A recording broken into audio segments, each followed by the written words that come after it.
자, 이번 시간에는 그 FET 1급 기출문제 45회 이론하고 실기를 하나씩 그 순서대로 같이 풀어봐 드리도록 할게요. 여러분들한테 그 시간 드린 거는 충분히 여러 가지 연습 많이 해보셨죠? 이제 마무리 정리를 하도록 하겠습니다.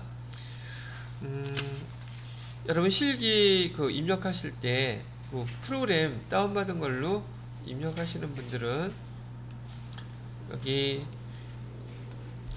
수험 번호죠. 임시 수험 번호는 거기가 B 45 1111 1112 이렇게 돼 있죠. 그 다음에 여기 감독관 번호 혹시 메모 안 해놓으신 분들은 여기 지금 메모해 놓으세요. 이따가 들어가서 말할 거니까 SH 라고 이렇게 써주시면 되겠죠. 실기할 때 이따가 이 번호 쓸 거니까 지금 메모해 놓으시고, 자, 그 다음에 이론 문제 먼저 정리를 할게요. 이론 문제 1번 문제예요.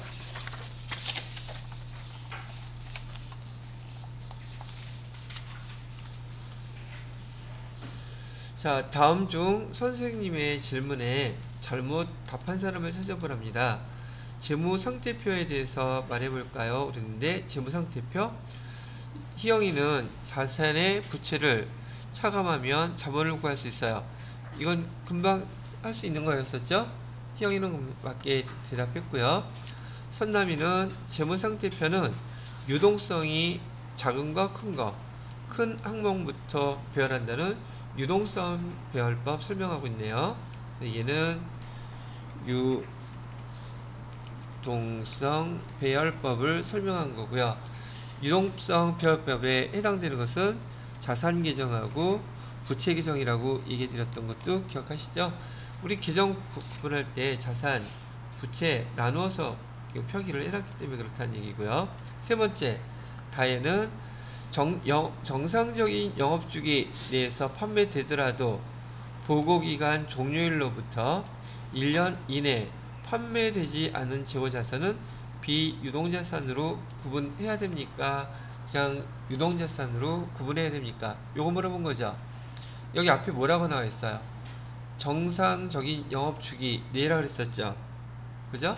정상적인 영업주기가 1년이 넘더라도 얘는 비유동으로 하지 않고 뭐라 구분해야 된다 그랬어요?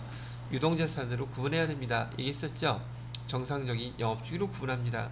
얘는 비유동자산으로 분류해야 한다 그랬으니까 다혜가 말을 틀리겠네요. 철수는 자산과 부채는 원칙적으로 상계에서 표시하면 안 된다 그랬었죠? 이걸 뭐라고 그랬었어요? 우리 재무회계에서는 얘를 총액주의라고 부른다 그랬었죠?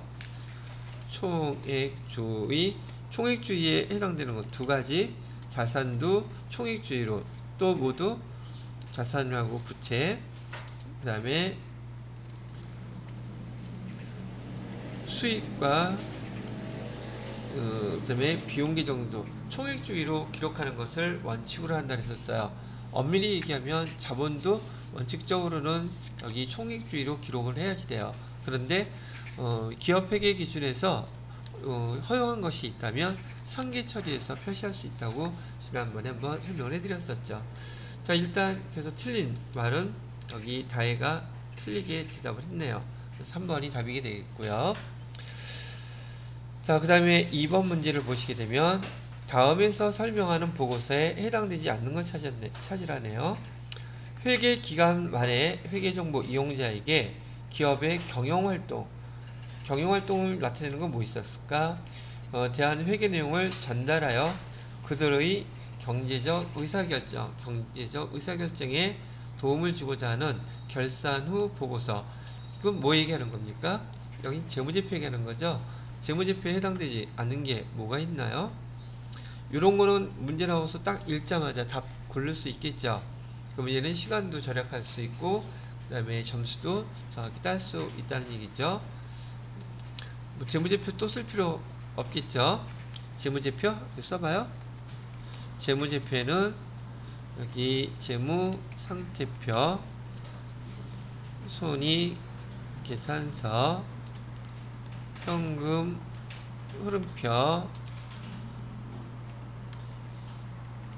자본 변동표, 주석, 이렇게 5가지가 있습니다. 얘기했던 것이고요. 여기서는 지금 여기에 해당되지 않는 거 찾으라는 문제였었어요. 자, 이번에는 3번 문제 볼까요? 다음 결산할 때 자본 계정에 영향을 주지 않는 거래는 무엇이겠습니까? 물어봤네요. 자, 여기 첫 번째, 매출 채권에서 우선 이것부터 물어봐야겠네. 자본 계정에 영향을 주는 거래는 어떤 것들이 자본에 영향을 줄까요? 자본에 영향을 주는 거. 자본에 영향을 주는 것은 수익 계정 아니면 비용 계정이겠죠. 그죠? 그래서 당기순이익에 영향을 주는 것들, 또는 애시당초 자본 거래이든지. 자, 첫 번째 거 거래를 보시게 되면 매출 채권에 대한 대손충당금 설정하였다. 그러면 얘는 얼마인지는 모르겠지만 회계 처리할 때 어떻게 처리할까, 그거를 머릿속에서 떠올리셔야 돼요. 얘는 차변에 대손 상각비 들어가야 되겠죠. 100원만 해볼까요? 대변에다가 뭐라고 써요? 대손 충당금 100원, 이렇게 하면 되죠. 근데 여기 대손 충당금을 설정하게 되면 차변에 계정 뭐가 쓰여져요? 대손 상각비가 쓰여지죠. 얘는 비용이니까 당기순이익에 영향을 주겠죠. 영향을 받은 당기순이익은 자본계정으로 가서도 영향을 주겠죠. 됐나요? 두 번째, 재고자산의 평가손실을 인식에 따르면 재고자산의 평가손실은 또 어떻게 기록을 했었을까? 복습하는 거예요. 차변에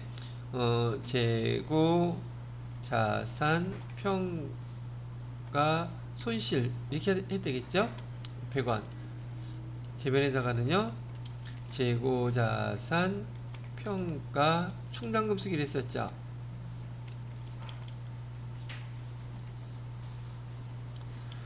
$100 이렇게 쓰면 여기 쓰여있는 재고자산 평가손실도 비용계정이죠. 비용계정이면 당기 순손익에 영향을 줄 것이고, 얘도 마찬가지로 자본계정에 영향이 된단 말이죠. 그런데 여기 세 번째 문제 보시게 되면 여기 지금 외상매입금을 현금으로 지급했대요. 그러면 차변에 외상매입금은 갚았으니까 차변에 외상매입금 100원 이렇게 쓸 것이고요. 대변에다는 현금으로 갚았으니까 현금 100원 이렇게 쓰면 되겠죠. 그럼 여기서는 수익과 비용 계정이 들어가 있어요? 안 들어가 있어요? 없으니까 당연히 3번 거래 같은 경우에는 자본 계정에 전혀 영향을 주지 않는 문제가 되겠죠. 자, 그 다음에 4번 보시게 되면 4번의 문제는 기간 경과분이라 그랬죠. 미지급, 기간은 경과했대요. 이 기간이 경과했다는 뜻은 돈을 지금 지급해야 된다는 뜻이에요. 근데 아직 지급을 안 했죠. 그래서 이자라고 얘기한다면 차변에 이자 비용 100원 이렇게 쓰고, 대변에 미지급 이자 해서 100원 이렇게 쓰면 이 비용 계정이 또 생겼죠. 그러면 1번, 2번, 4번 같은 경우에는 계정 자체에 수익과 비용 계정이 나타났기 때문에 당연히 당기순이익에 영향을 주겠지만, 3번 보기 같은 경우에는 재무상태표 계정만 지금 나와 있죠. 특히 그 중에서도 외상매입금 부채와 자산, 현금 간의 거래이기 때문에 답은 3번이 된다고 얘기를 해드린 겁니다. 되셨나요? 자, 이 문제 맞추신 분 손 들어봐요. 잘했어. 이해가 제대로 됐다는 뜻이네. 오케이. 자, 그 다음에 이건 됐고요. 4번 문제는 다음 자료를 토대로 기초상품 재고액 구하래요. 기초상품 재고액. 그 다음에 보기를 보아하니 당기 매입액, 당기 매출액, 매출 총액 별거 다 나와 있죠. 얘는 지난번에 설명해 드린 요 문제를 갖다가 기본 틀로 하고 있는 문제예요. 매출원가 계산하는 거요. 그래서 여러분이 얘를 계산할 때는 이렇게 그려놓고 하는 게 편합니다 라고 얘기도 해드렸고요. 그 다음에 뭐가 세트라 그랬어요? 세트인 거는 매출액 하고요. 여기서 매출 원가를 빼게 되면 매출 총이익이 계산된다는 거. 뭐 더 이상 여기서 더 깊게는 안 나왔는데 여러분 배웠던 것처럼 판관비를 빼게 되면 회계 1급에서는 기본적으로 여기까지 나와요. 영업이익까지. 그래서 손익국은 잘 기억하고 계시라고 그랬던 거고요. 자, 한번 문제 해당되는 거에다가 주어진 자료를 입력해 볼게요. 예, 상품 계정이고요. 지금 우리가 계산해야 되는 것은 여기 기초 상품 재고에 여기를 지금 모르겠다는 뜻이에요. 여기를 찾아야 된다는 뜻이기도 하고요. 자, 그래서 단기 매입액이라고 나와 있어요. 단기 매입액은 여기 500 상품 계정에서 이쪽에 해당되죠. 500만원. 그 다음에 단기 매출액. 단기 매출액은 얼마예요? 여기 단기 매출액은 800만원이라 그러죠. 여기가 이게 세트 문제라니까. 800만원 이렇게. 그 다음에 매출 총이익은요. 매출 총이익은 150만원이라고 이렇게 가르쳐주고 있어요. 그러면 여기서 매출원가는 얼마였겠습니까? 매출원가는 얘에서 얘를 빼면 되겠죠. 그래서 말씀하신 것처럼 매출원가는 650만원 이렇게 될 거고, 이 650만원은 지금 우리가 구하고자 하는 여기 매출원가에 이렇게 반영이 돼야 되는 거죠. 그래서 여기에다가 650만원 이렇게 써놓게 되면 지금 마지막 것도 뭐였어요? 기말상품 재고액은 50만원이라고 알려주고 있네요. 기말상품 재고액 50만원. 자, 저 다른 거 하는 거 없이 얘가 세트 문제라고 해서 그대로 요것만 사용했죠.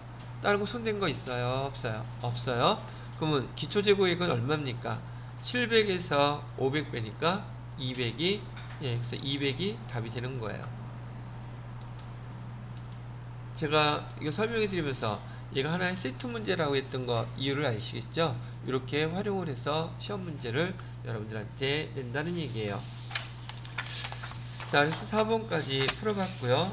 혹시 설명 듣다가 이해가 안 되거나 궁금한 거 있으면 바로바로 물어보세요. 5번 문제입니다. 다음 자료를 토대로 항공의 손익계산서에 표시할 대손상각비가 얼마냐고 물어보고 있네요. 자, 일단 여기도 이렇게 하나 그려놓고 해봅시다.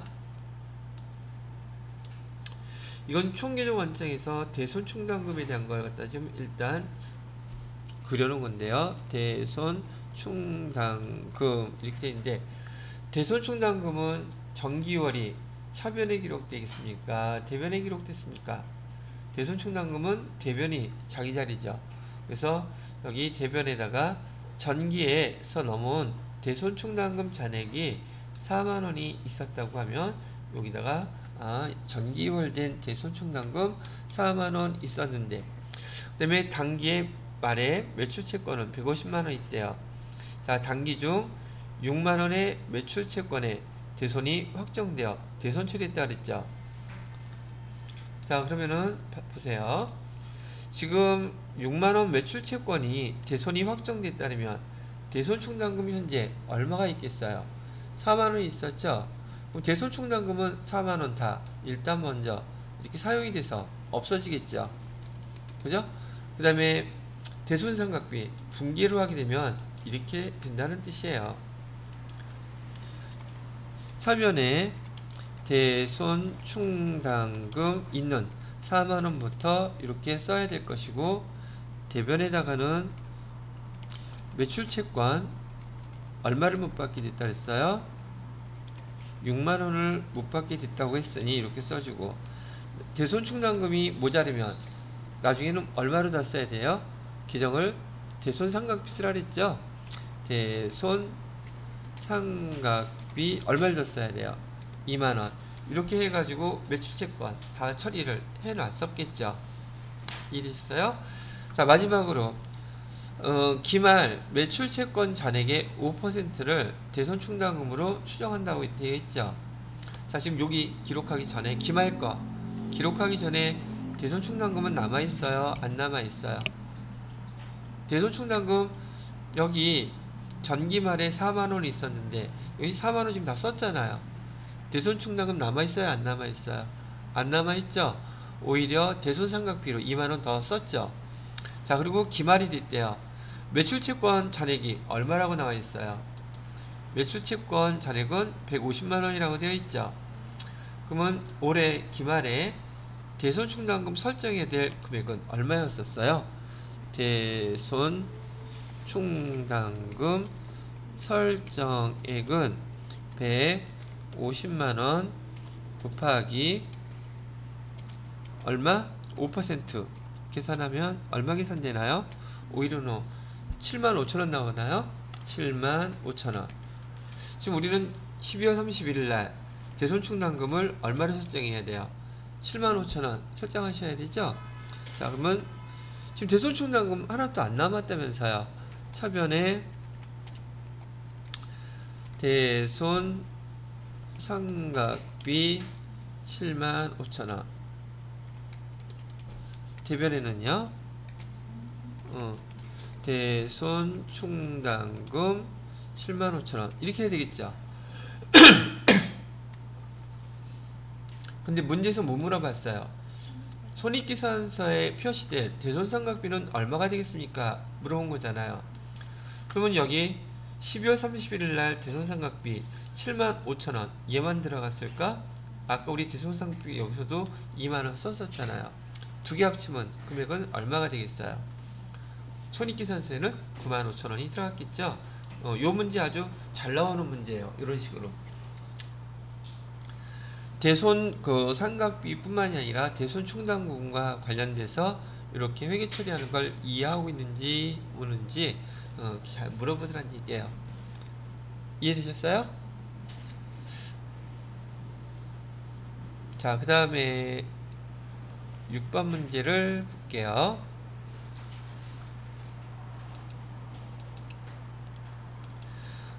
다음 자료를 토대로 이번에는 건물 처분 시 인식해야 될 유형자산 처분 손익이 있네요.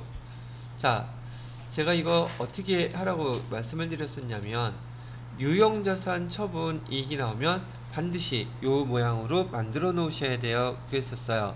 그래서 건물 취득가액 얼마래요? 100만원에 취득했다고 얘기 나오고요.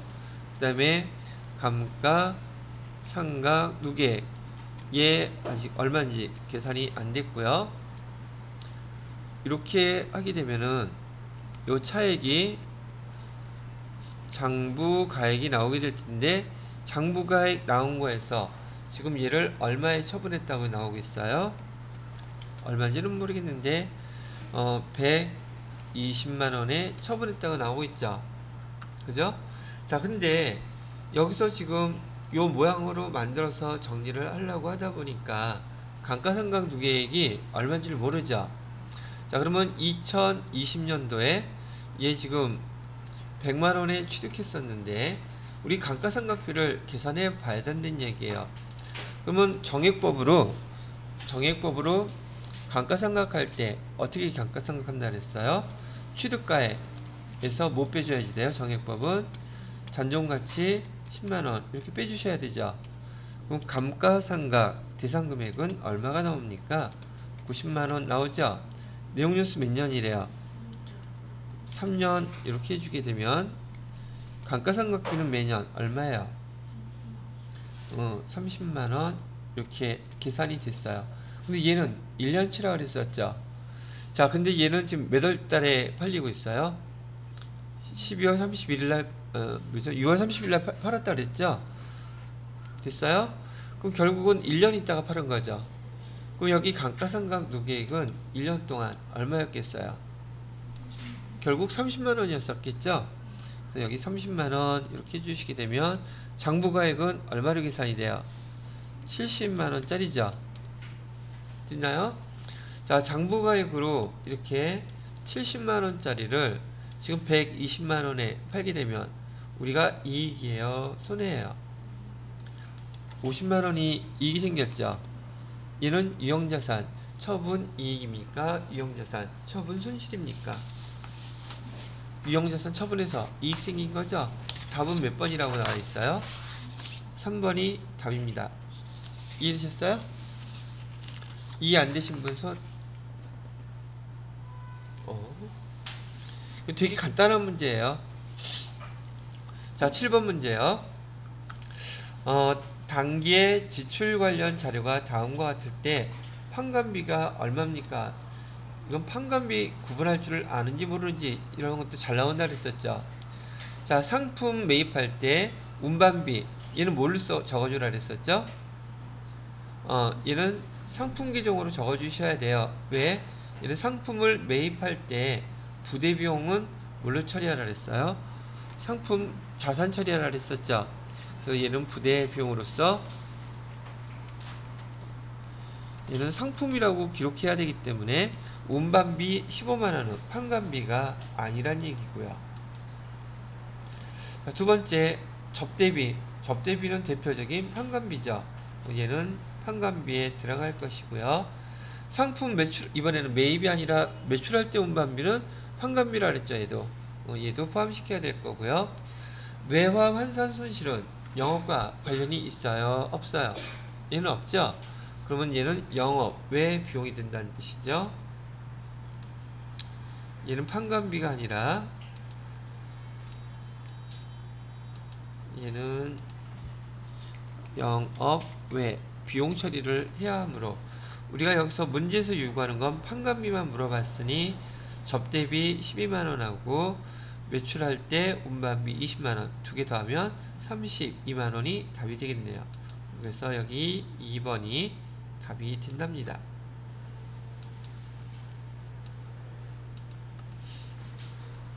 되셨나요? 자, 그 다음에 8번 문제요. 8번 문제는 5월 매입과 매출 자료가 다음과 같을 때 선입선출법에 따른 5월 재고자산 구해보래요. 이것도 여러 한번 해봤는데 선입선출법으로 기말재고, 제가 기말재고가 가장 크게 계산되는 방법은 뭐라 그랬었죠? 선입선출법이라 그랬었죠. 자, 한번 계산해 볼게요.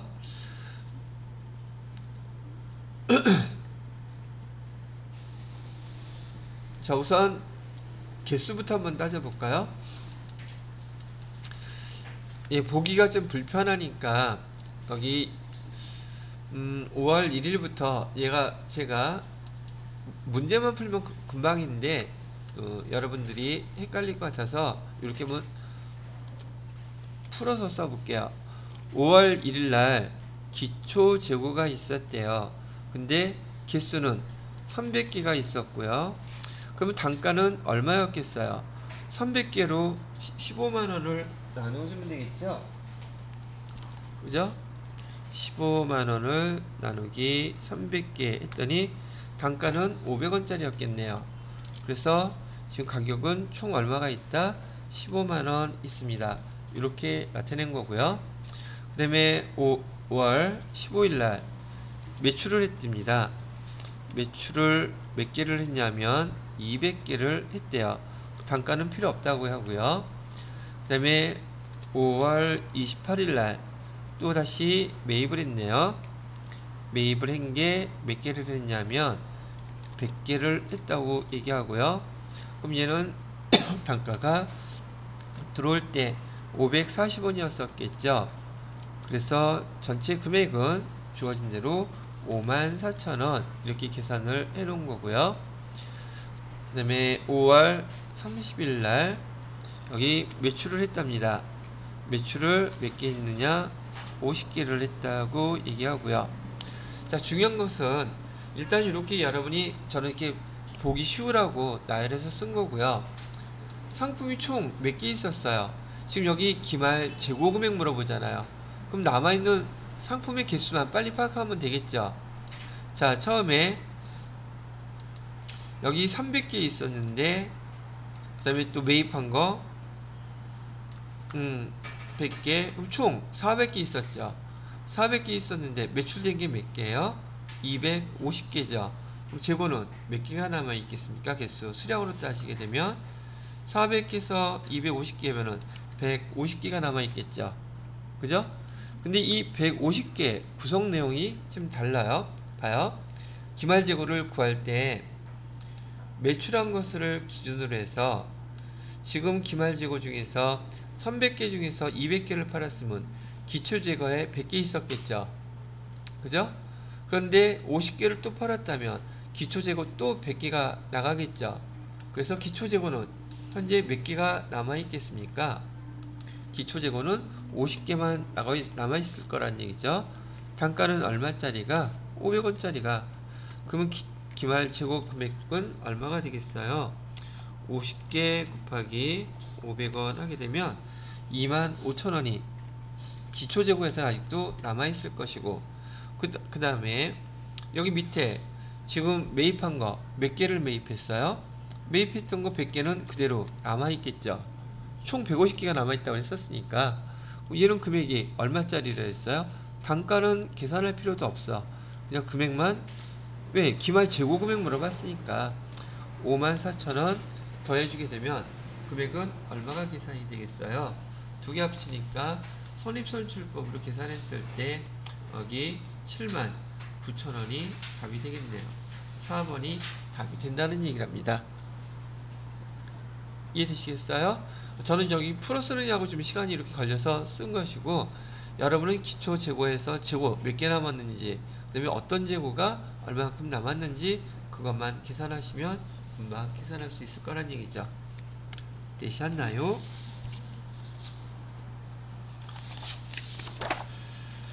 자, 이렇게 설명을 해드렸고, 다음 9번 문제를 풀어볼게요. 9번 문제는 다음 항공에 2021년 12월 31일 결산할 때 회계 처리로 옳은 것은 이라고 되어 있네요. 우선 내용을 보니까 계정은 소모품이네요. 소모품 차변에 지금 얼마 남아 있대요? 뭔지 모르겠는데 지금 소모품이라고 이렇게 써준 걸 봤을 때는 얘는 자산처리법인지 비용처리법인지 요거부터 먼저 판단하실 수 있어야 돼요. 자산이 남아있다는 얘기죠. 그러면 처음 구입했을 때 며칠 날짜인지는 모르겠지만 자산으로 처리했다는 뜻이죠. 지금 기말에는 소모품 미사용이 얼마 남아있대요? 12만원 남아있다 그러죠. 그럼 소모품은 얼마큼이 사라진 거예요? 30만원어치 있었는데 18만원어치는 사용이 된 거죠. 그럼 얘 회계 처리 어떻게 해요? 소모품 있었던 거 대변에 소모품을 얼마큼 빼줘야 되겠습니까? 18만원어치는 사용한 거니까 이렇게 빼줘야 되겠죠. 그러면 재고자산이 사용된 것만큼은 우리 뭐 처리해 줘야 돼요? 그냥 비용 처리해 줘야 되죠. 그래서 차변에 소모품비 금액은 얼마? 18만원 이렇게 처리해 주시면 이게 답이 되는 거죠. 지금 이 문제는 자산으로 지금 처음에 기록되어 있는 것으로 보아 얘는 무슨 처리법이다? 얘는 자산처리법으로 회계 처리했던 거예요. 자산처리법으로. 그래서 자산을 이만큼 빼준 겁니다. 사용한 것만큼. 그리고 자산이 사용된 것만큼은 이렇게 비용으로 소모품비라고 이렇게 해서 정리해서 마감을 해준 거고요. 여기에 해당되는 답이 무엇이었나요? 보니까 차변에 소모품비 18만원, 대변에 소모품 18만원, 요게 답이 됩니다. 됐어요?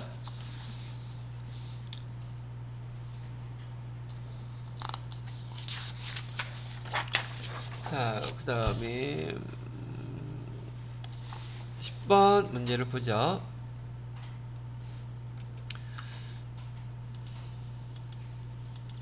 다음 자료를 토대로 결산 후 당기순이익 계산하면 얼마겠습니까? 그랬는데 지금 결산하기 전에요.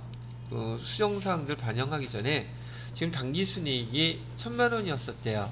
자, 근데 결산 조정할 때 두 가지를 반영해서 당기순이익 금액이 어떻게 바뀌는지 한번 알려달라는 얘기죠. 자, 첫 번째, 은행 예금을 들어놨는데 여기 미계상분이라고 되어 있죠. 이자 120만원 받은 거예요? 아직 못 받은 거예요? 선불이에요? 후불이에요? 얘는 돈 아직 못 받은 거잖아요. 그죠? 못 받은 거 계상분 120만원이라고 있으니 계상하면 기록하게 된다는 뜻이죠. 차변에 뭐라고 써야 돼요? 못 받았으니까. 후불이면은 돈 아직 못 받았으면 미수 수익 계정이나 선수 수익 선급 뭐죠? 미지급 비용 계정 두 개밖에 못 쓴다 그랬었죠. 그죠? 그럼 얘는 지금 수익 얘기하는 거예요? 비용 얘기하는 거예요? 수익 얘기하잖아. 돈 못 받았대잖아. 그럼 미수 수익 얼마라고 쓰면 돼요? 120만원 이렇게 써야 될 것이고, 대변에는 뭘 못 받은 거예요? 이자 수익 못 받은 거죠. 얘는 손익의 예상에 해당되는 항목이라는 뜻이기도 하고요. 120만원 이렇게 쓰게 되면, 자, 그 다음에 두 번째 거는 임대료 선수분이라고 돼 있죠. 임대료를 선수분이라고 얘기하면 돈 먼저 받았다는 뜻이잖아요. 그죠? 그러면 차변에다가는 이 300만원은 내년 거 미리 받았다는 뜻이죠. 그죠? 그러면 여기 임대료 얼마를 빼줘야 된다? 내년 거는 수익계정 손익계산서에 들어가면 안 되겠죠. 그 다음에 대변에다가는 선수 수익 먼저 받은 거니까 300만원 이렇게 써줬어요. 자, 요 결과로 당기순이익의 이 계정 두 개를 입력하게 되면 결과가 어떻게 바뀔까? 여기 이자 수익, 이자는 당기순이익을 증가시키는 항목이죠. 그죠? 그 다음에 여기는 임대료는요, 임대료는 수익을 300만원만큼 빼주는 거죠. 그래서 얘를 계산하게 되면 이런 식으로 된다는 얘기죠. 당기순이익은 처음에 반영하기 전에 1000만원이 이렇게 있었는데 이자 수익 120만원이 들어가면 당기순이익은 120만원만큼 증가하겠지만, 여기 밑에 계정 임대료는 수익 계정이죠. 수익 계정인데 수익 계정이 지금 소멸했죠. 얼마만큼? 300만원 소멸됐잖아요. 그럼 당기순이익은 빠지겠죠. 그래서 당기순이익은 300만원이 이렇게 빠지게 될 거란 얘기죠. 그랬을 때 당기순이익은 어떤 결과가 되겠습니까?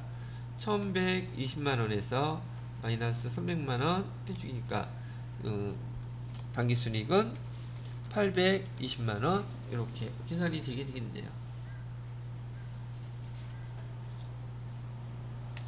되시었는지요?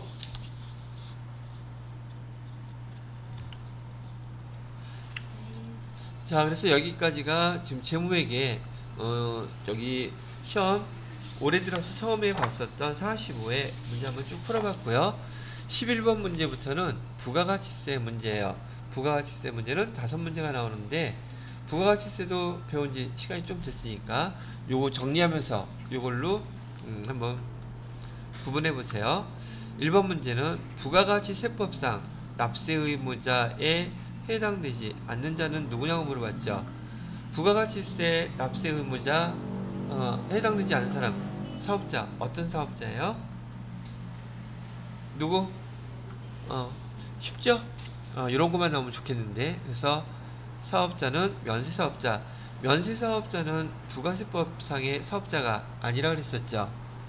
그래서 얘는 부가세법상의 사업자가 아니라고 얘기해 드렸었어요. 자, 나머지 사업자들은 그러면 또 한번 사업자 잠깐 구분해보고 넘어갈까요? 다 까먹었을 것 같으니까. 자, 우선 우리 사업자는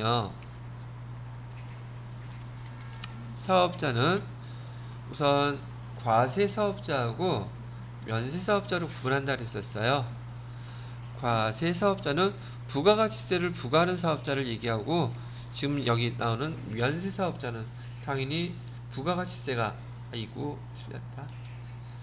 부가가치세가 면제되는 사업자를 얘기합니다 라고 얘기를 했었죠. 면세사업자를 이렇게 구분하시면 돼요. 사업자는 과세사업자와 면세사업자.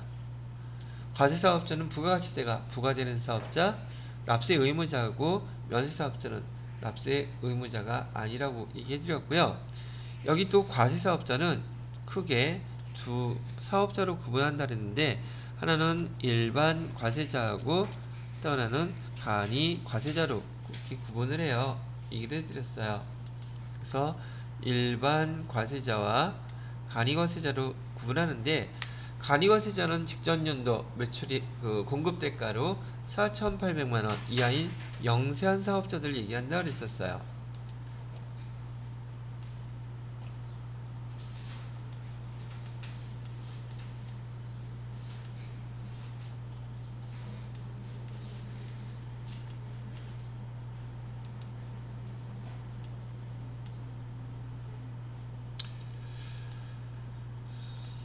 자, 그런 다음에 여기 일반 사업자는요. 일반 사업자는 법인 사업자하고 개인 사업자로 이렇게 구분이 돼요.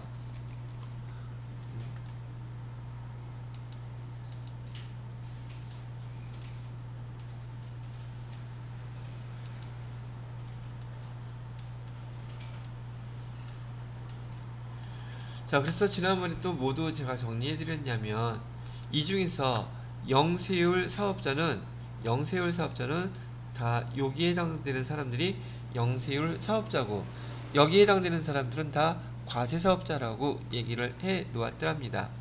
영세율을 적용받는 사업자들이니까요. 그래서 영세율 적용받는 사업자가 됐던, 간이과세자가 됐던, 재화를 수입하는 사업자가 됐던 다 부가가치세 납세 의무자인데, 면세사업자는 부가가치세법의 납세 의무자가 아니에요. 그런데 뭐 하여튼 여기서 물어보는 문제는 요 정도. 그래서 사업자에 대해서 한번 다시 구분을 해봐 주시라고 정리를 해드렸습니다. 자, 그 다음에 12번 문제 볼까요? 다음 중 부가가치세법상 과세 대상 재화에 공급 해당되는 거, 과세 대상이라 그랬어요. 과세 대상 재화의 공급에 해당되는 것은 그랬는데, 자, 교환 계약에 따라 저작권을 양도하고 그 대가로 기계장치를 인도받는 경우, 얘는 지금 교환 계약이죠. 근데 제가 지난번에 부가세 설명해 드리면서 여기 건물하고 그 다음에 무형자산은요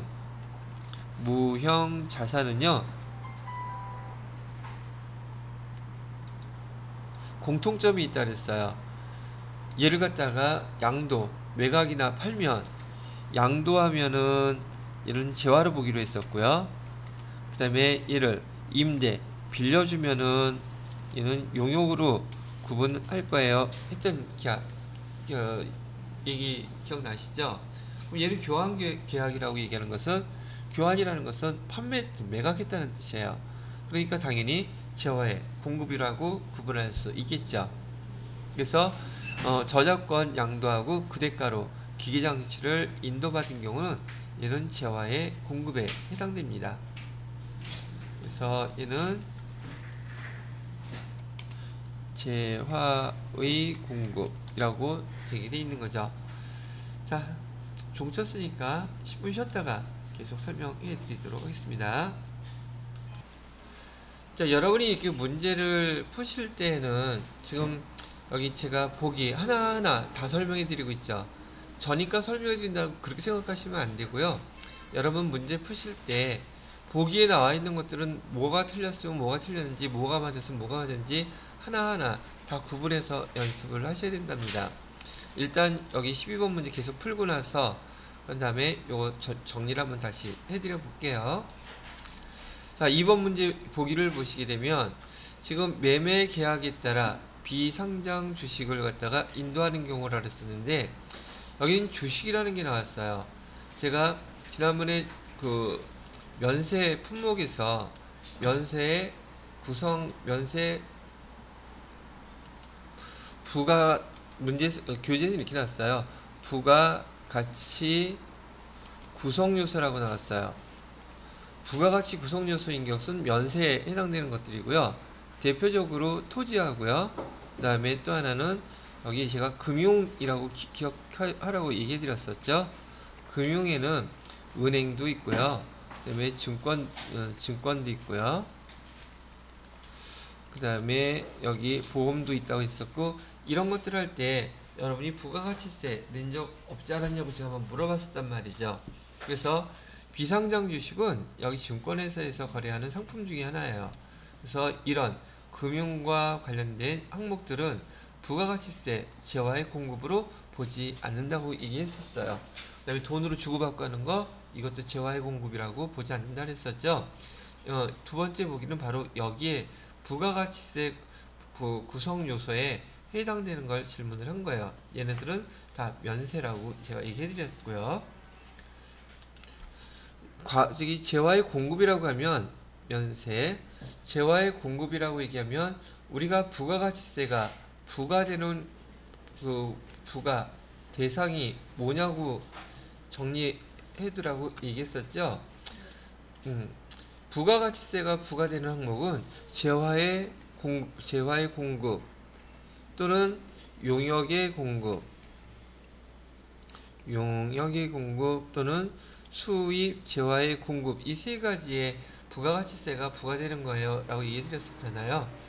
자, 그래서 두 번째는 여기에 해당되는 거였었고요. 세 번째, 민사집행법상 경매에 따라 물건을 양도하는 경우, 경매도 부가가치세가 부과되지 않습니다. 즉 경매, 공매 이런 것들에 대해서는 경매, 공매 이런 거에 대해서는 재화의 공급으로 보지 않는다고 얘기를 했었는데, 얘는 뭘 기억해야 되는 항목이었느냐면 요거하고 구분을 하셔야지 돼요.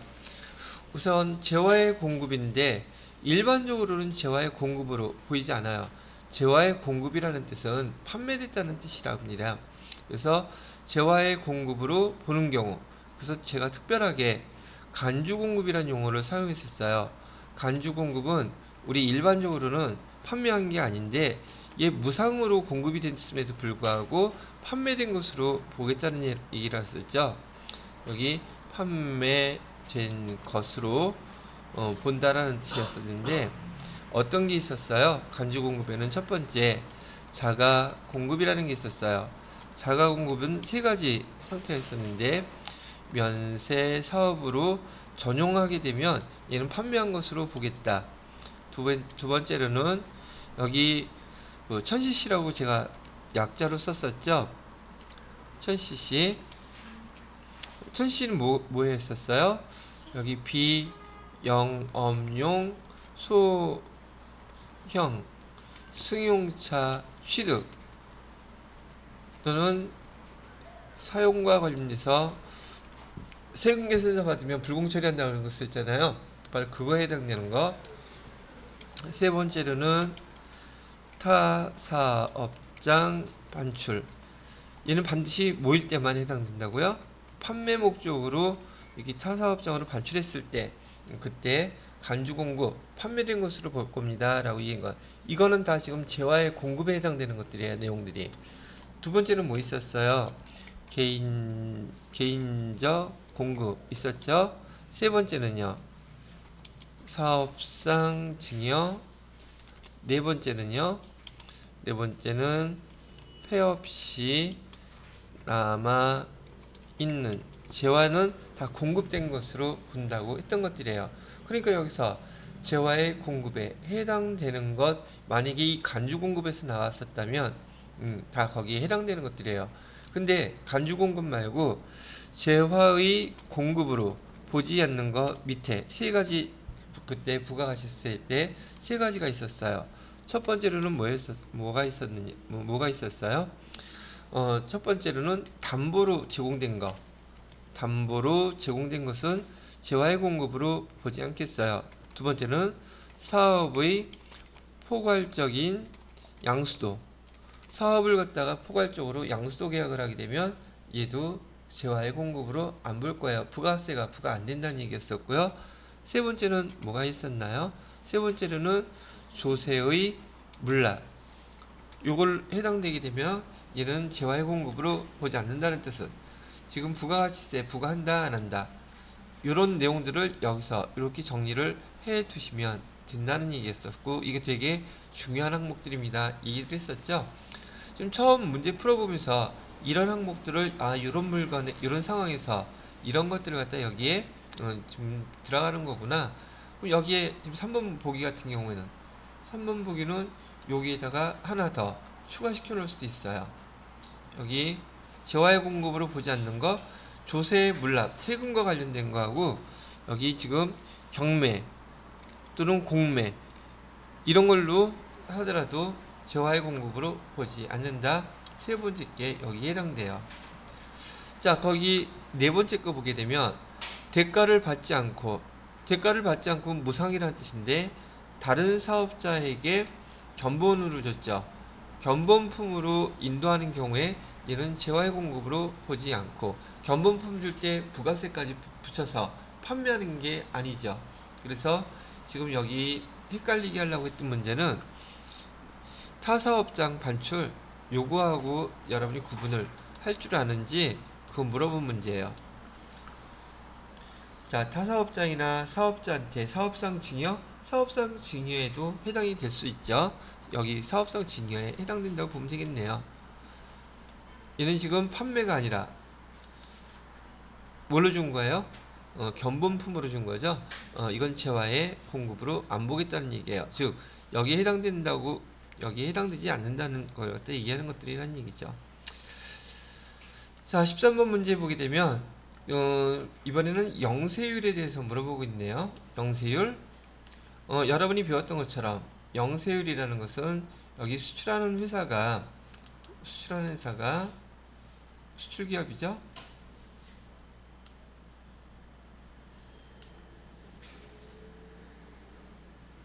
여기 납품하는 회사,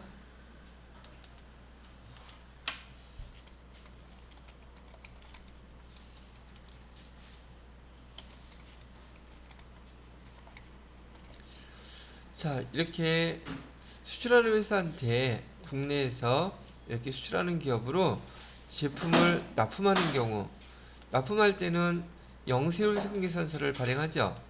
그래서 영세율 세금계산서를 발행할 것이고요. 영세율 세금계산서는 부가가치세가 있어요, 없어요? 부가세는 퍼센트 있어요. 근데 퍼센테이지를 몇 퍼센트를 적용시켜요? 0%. 그러면 수출하는 기업 입장에서는 매입세액이 부가세가 제로가 되겠죠. 그리고 여기 제품을 해외로 수출할 때 수출을 하게 되면 여기도 매출세액도 부가세는 0원 적용이 안 되죠.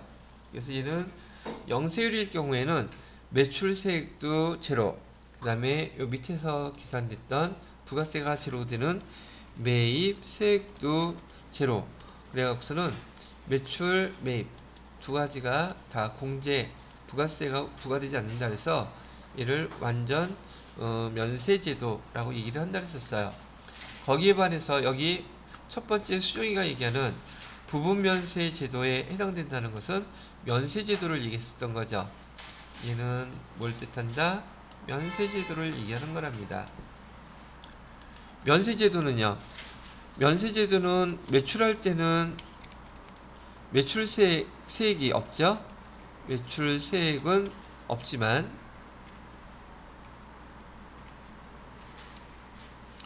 매입세액은 납부를 해준다 그랬었죠? 매입세액 공제해준다 안 해준다? 매입세액은 있어요. 그래서 얘를 다른 말로 불완전 면세제도 또는 부분 면세제도 이렇게 얘기를 했던 거랍니다. 자, 그 다음에 소위는 뭐라고 얘기하느냐 봤더니 재화를 수출하는 사업자에 한해서 적용할 수 있다고 되어 있네요. 그러면 재화를 수출하는 사업자만 적용할 수 있다, 영세율을? 아니죠. 재화를 수출하는 사업자만 해당되는 게 아니라 아까 영세율 적용 사업자는 지금 과세사업자는 다 된다 그랬었죠. 즉 일반 사업자, 그 다음에 간이사업자, 일반 사업자 중에서도 그 다음에 법인, 개인 이 사업자들은 영세율을 다 적용할 수 있다고 되어 있어요. 자, 그 다음에 여기 매입시 부담한 매입세액을 당연히 환급받을 수 있겠죠. 왜냐하면 영세율이니까. 영세율을 적용하는 공급가액은 과세표준에 포함하지 않아 과세표준에 포함시켜야 되겠죠.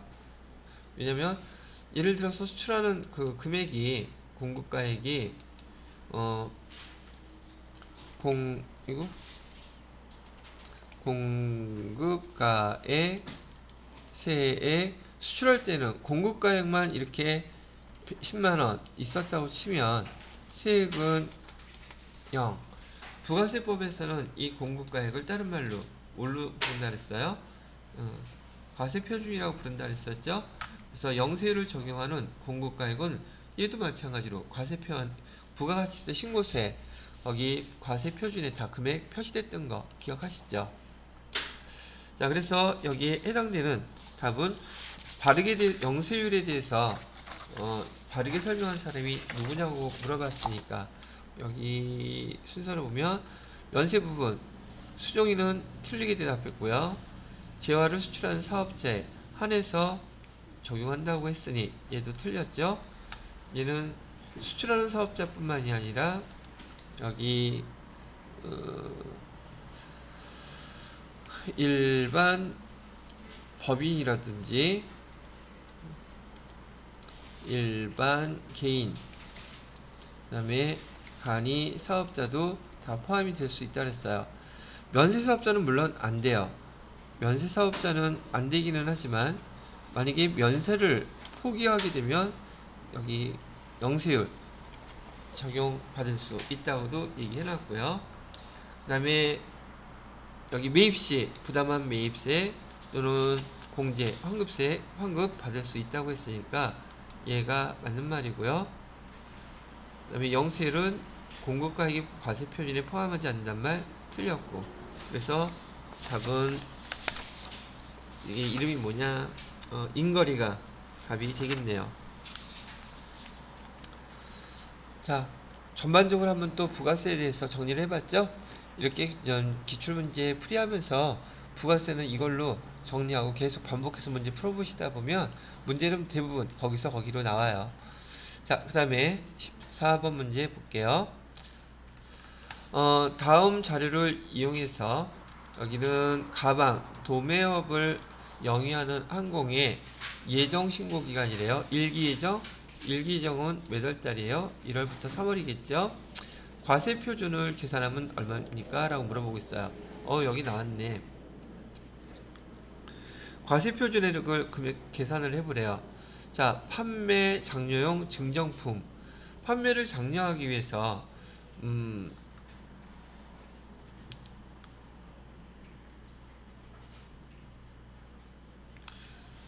주어진 자료의 금액은 부가가치세가 포함되어 있지 않습니다. 라고 되어 있고요.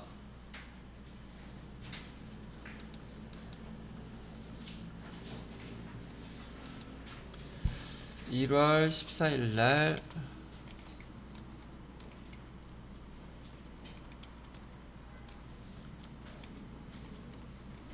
자, 판매 장려용 증정품은요, 지금 이건 뭐가 되느냐면 사업상 증여해야 되고, 지난번에 제가 설명해 드릴 때 스마트폰 판매 회사에서 대리점에서 100대를 판매하는데 거기 본사에서 예를 들어서 10대를 무상으로 증정하게 되면 걔는 판매한 것으로 보아 거기에 대한 부가세 납부해야 된다고 얘기했었죠. 근데 그건 판매한 것으로 본다고 했었기 때문에 예진 판매 장려용 증정품은 지금 원가 200만원으로 해야 되겠어요? 300만원으로 해야 되겠어요? 판매한 것으로 본다고 그랬으니까 얘는 300만원 시가가 바로 과세 표준에 든다는 얘기고요. 자, 그 다음에 과세 표준이란 용어 알고 있는지를 물어보는 거예요.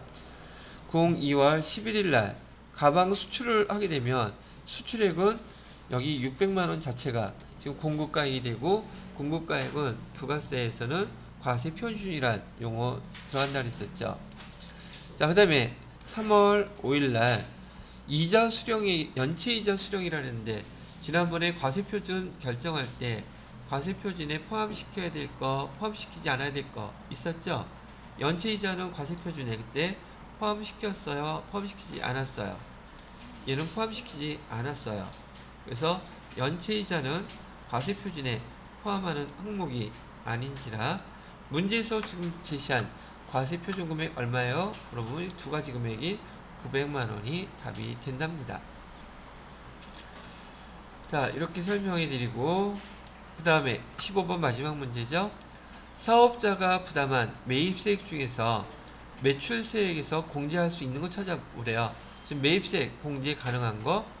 자, 매입세 공제 가능한 거면은 여기 토지 형질 변경과 관련된 매입세액이라고 되어 있죠. 그럼 여러분 여기서 뭘 기억해야 되냐면 매입세액을 공제받을 때 매입세액 공제되지 않는 것들이 있었어요. 그걸 우린 제가 뭐라고 설명드렸냐면 매입세금 계산서 받았을 때 또는 매입세액과 관련된 게 있을 때 특히 세금 계산서인 경우 매입세액 54번 불공 처리하는 것들 얘는 무슨 뜻이라 했어요? 공제받지 못할 매입세액의 뜻이고 얘를 우리는 부가세 유형에서 불공이라는 항목으로 줄여서 이렇게 씁니다 라고 얘기를 했었어요.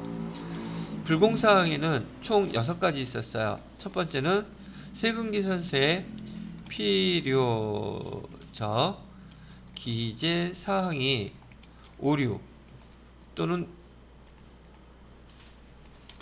누락이 되면 매입세액 공제 못 받습니다 얘기해 드렸었죠. 두 번째 거는 뭐 있었어요? 두 번째 거는 사업과 무관한 세금계산서를 받게 되면 매입세 공제 못 받아요. 세 번째로는요, 제가 1000cc라고 아까 써드렸던 거 이는 정식 명칭이 비영업용 소형 승용차 취득 또는 사용과 관련해서 세금계산서 받으면 매입세 공제 안 해준다고 그랬었고요. 네 번째로는 접대비 관련해서 세금계산서 받으면 매입세 공제 못 받아요. 그 다음에 네 번째로는 면세 사업과 관련된 세금계산서 받으면 여러분 불공 처리하셔야 되고요. 마지막 6번째 토지 관련돼서 세금계산서 받으면 불공 처리해 주셔야 돼요. 지금 이 첫 번째가 바로 얘 보기에 나온 게 여기 6번째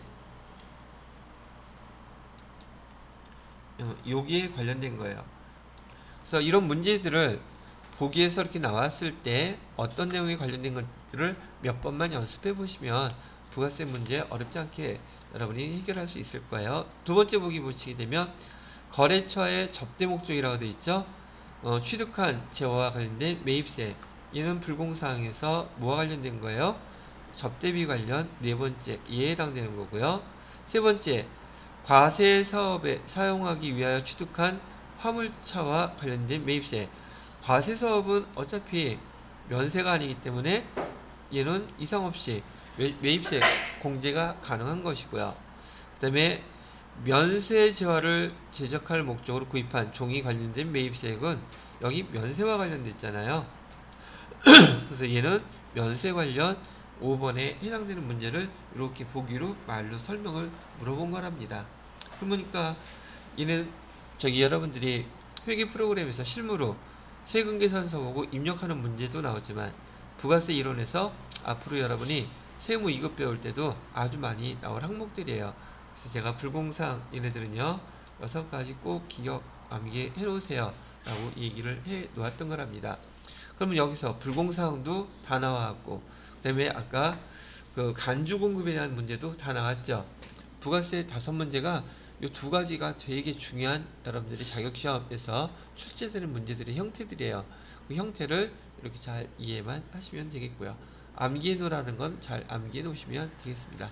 자, 첫 해분 거 이런 45회 여기서 이렇게 마무리를 지어 드리도록 할게요. 뭐 궁금하거나 질문하실 거 있으신가요?